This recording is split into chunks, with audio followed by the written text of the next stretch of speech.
economía. Vamos a arrancar con la habitual pizarra a esta hora, con tipo de cambio, riesgo país. Se movió ahí también. Se movió todo, exactamente. Sí, como decíamos recién, subas de casi 3% en el mayorista al dólar.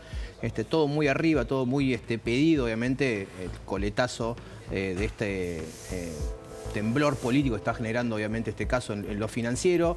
El gobierno ahí interviniendo con el Banco Central en lo que es el mercado de futuros, el riesgo país 767 es un dato parcial, no tenemos el cierre total, seguramente va a estar más cerca de 800 el cierre mañana, porque los bonos cayeron 3%. Yo me acordaba del 773 que se mantuvo durante bastante tiempo, después un 722 y ahora este 767. 767 con tendencia a 800 porque de vuelta tenés esta baja de 3% en los bonos argentinos y del 8% las acciones argentinas también, los bancos principalmente, con toda esta sangría que de vuelta, ¿no? El mercado que está viendo es qué pasa, qué tipo de impacto tiene en la decisión del votante argentino a la hora de ir a las urnas tanto en septiembre como en octubre. Esa es la gran disyuntiva que tienen hoy por hoy los inversores, que se ven precios realmente muy castigados. Vamos a los números del día, querido Leandro, vamos. Muy bien, arrancamos con que tiene que ver con, obviamente, siempre hablamos, ¿no?, de qué es lo que tiene las familias en términos de los gastos fijos y el poder adquisitivo y lo que les sobra al final del día después de pagar absolutamente todo. Bueno, tenemos los gastos fijos.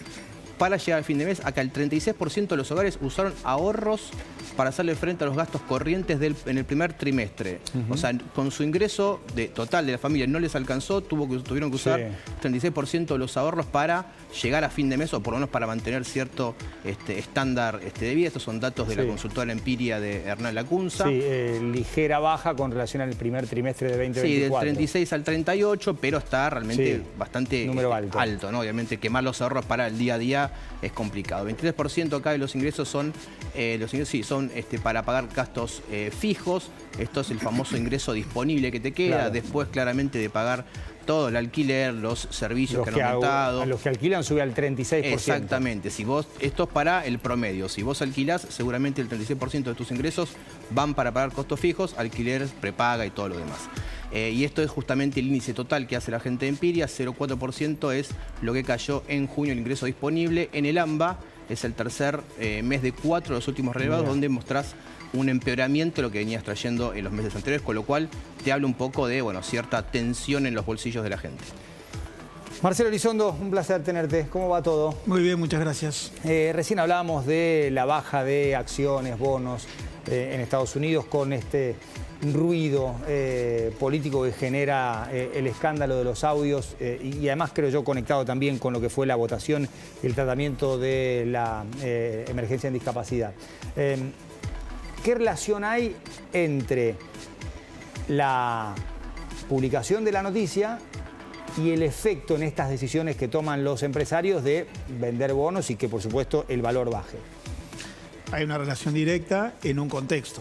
Claro. Vos tenés un contexto hace unas semanas en las que venimos con un clima un poco enrarecido, sobre todo empezó con el desarme de las LEFI y cierto nerviosismo en los mercados en relación a un exceso de liquidez, que en realidad es un stock de liquidez que heredó el gobierno, pero que tenía ahí contenido con las LEFIs. Esa salida ya empezó a poner más nervioso tanto a la tasa de interés en suba, el gobierno reaccionando, como al dólar. En ese marco, incluso de una economía desacelerándose, este episodio claramente, 2 semanas y pico antes de las elecciones, pone más ruido. Y pensemos que siempre hay comportamientos conservadores preelectorales en los mercados. Comprar dólares o salir del peso. Si además uno teme que aquí no quede claro quién gana y en definitiva a los mercados lo que les interesa saber es quién pone las reglas. Y esto es lo que está en dudas ahora. Bueno, claramente hay una relación directa. Por eso digo, hay una relación directa en un contexto. A lo mejor en un contexto más calmo, más seguro, más sólido, esto no hubiera impactado tanto. El contexto del que hablas es económico, monetario, por ejemplo, el tema LEFIs, tasas. Sí, exactamente. Y tasas de interés que venían subiendo. Hay una caída en la demanda de moneda en la Argentina, que también tenía que ver con el proceso electoral y pasa regularmente. Y bueno, en ese marco, este episodio y pone mucho nerviosismo en el mercado. No solamente caen las acciones en Nueva York, cae el Merval en la Argentina, suben los tipos de cambio. Tenemos esta semana una licitación muy importante de pesos. Sí, el miércoles. Renovación de pesos el miércoles de más de 13 billones de pesos, de los cuales no todo está en el sector privado, pero la gran mayoría. Entonces hay nerviosismo, ¿qué va a pasar? Entonces hay una relación directa. La política influye en lo financiero claramente. Y Marcelo, ¿cómo se reacomoda esto? Estamos todavía a unos cuantos días de la elección en la provincia de Buenos Aires. El temor es justamente que el gobierno por esto no le vaya tan bien como algunos esperaban. Lo ves al ministro de Economía, que ya avisó que va a mantener las tasas de interés en este nivel hasta que pase el riesgo electoral. ¿Ves que van a tener que reforzar todo este esquema que estamos viendo? Tasas altísimas, el otro día lo comentábamos, los adelantos en cuenta corriente para una empresa tienen el 90% anual, digamos, una economía que viene como complicada por todo esto que venimos contando. ¿Lo ves profundizando el gobierno o qué alternativa tiene? Lo que sea necesario para contener el dólar, claro, y para contener la tasa de inflación. Está jugado, faltan 2 meses para octubre, menos para septiembre. Yo veo al gobierno jugando todas las fichas, las tasas hasta donde tenga que llegar, absorber liquidez si es necesario por la caída de la demanda de moneda y whatever it takes. Claro, pero ¿qué impacto tiene después en lo que es el nivel de actividad, en el crédito? Está clara la estrategia de hasta el 27 de octubre, o sea, el día posterior a la elección, vamos a jugar todo de ahí. Imaginando 2 resultados favorables para el gobierno, septiembre y octubre, pero me imagino que hay como un efecto perjudicial manteniendo ese nivel de tasas todo este tiempo, que es un periodo bastante largo. Claramente hay un efecto perjudicial. Lo que pasa es que el gobierno hoy está maximizando el corto plazo, está maximizando el proceso electoral y los resultados de septiembre y octubre. Encima, el desdoblamiento de la elección de la provincia de Buenos Aires es un mal aliado, porque la elección de septiembre es peor que la de octubre para el gobierno. ¿Es peor? Claro. Y sí, para el gobierno. Para el gobierno. Sí, es la que tiene más difícil, ¿no? Para el gobierno es más difícil la de septiembre. En septiembre tenés todo el aparato de los intendentes Pero los movilizados. mercados miran esa elección regional de 8 secciones. El gobierno no quiere arriesgar y entonces está jugando todo.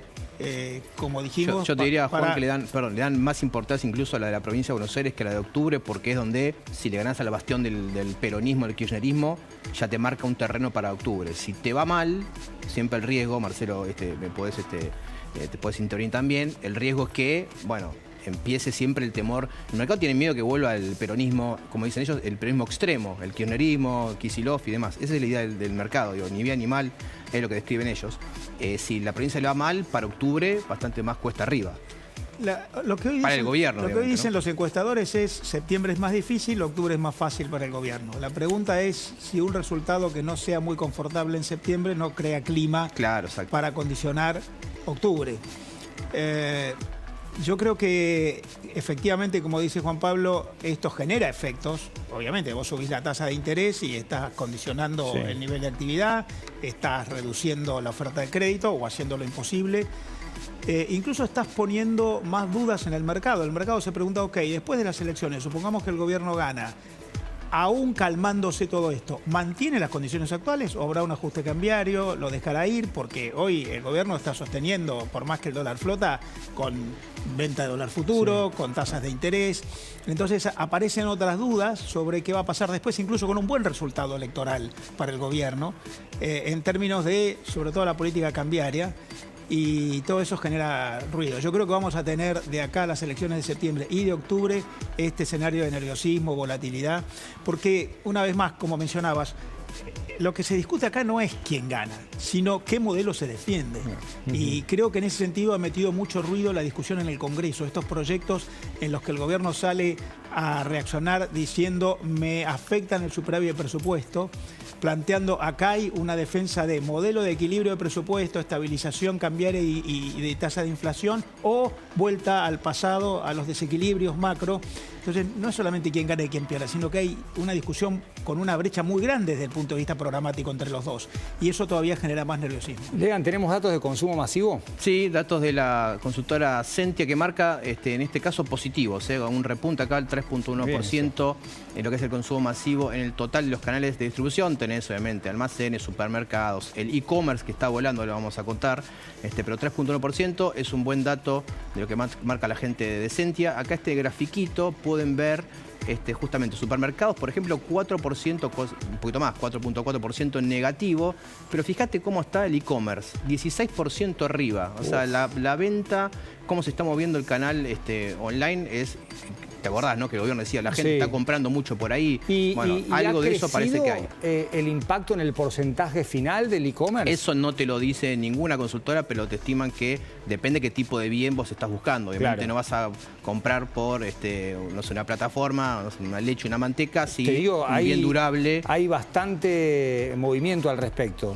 Sí, hay muchas aplicaciones que ya van a ese, que ya van directamente a eso, sí. No sé qué impacto tiene y qué representa dentro de ese número. Pero... Claro, porque hay que poner marginal, pero está creciendo bastante y lo que le da un poco en el total, en ese 3% positivo, está altamente influenciado por el 16% arriba del e-commerce, obviamente. Y este es un dato también de hoy, de la Ditela, y esto también lo mira mucho el mercado financiero, el mundo empresario, que es la confianza en el gobierno. Este dato de caída de 13.6 no está todavía hecho con este tema de Spagnuolo y las supuestas coimas y lo que fuera. Todo este dato, esta caída doble de 2 dígitos, es anterior a todo eso, te marca un nivel de confianza del gobierno en mínimo de la era Milei, y eso también pegó en el mercado financiero. No solamente todo esto, sino el dato de la Ditela, marcando, bueno, que hay algunos ruidos por parte de la sociedad con respecto, por lo menos, a la confianza que le tienen. Marcelo, ¿cuán influyente es esta foto hoy para entender el panorama económico?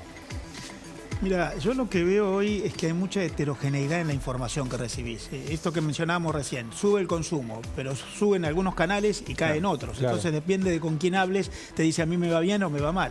Vos tenés, hoy en el diario La Nación de esta mañana, en la página 15, vos tenés esta información que mencionabas recién, de sube el consumo y en el costadito tenés cae la industria.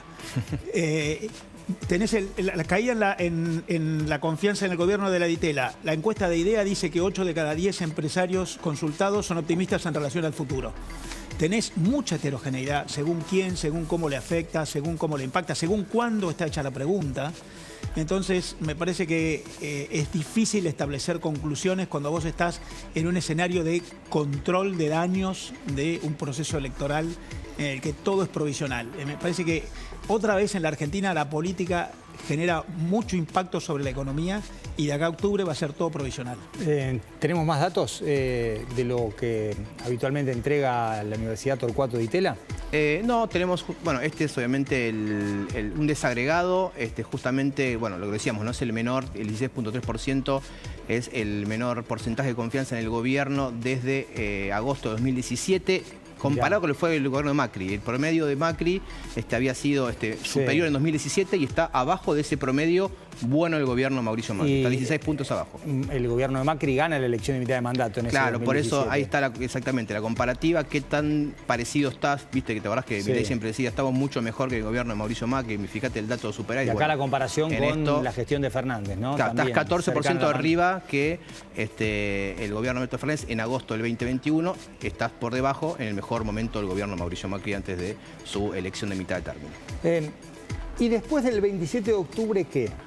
Imaginando dos resultados positivos para el gobierno, si querés, como primer escenario, y después uno más adverso en septiembre y más favorable en octubre, porque en algún momento se deberá presentarle a la sociedad y a los mercados reformas estructurales, laboral, fiscal, previsional.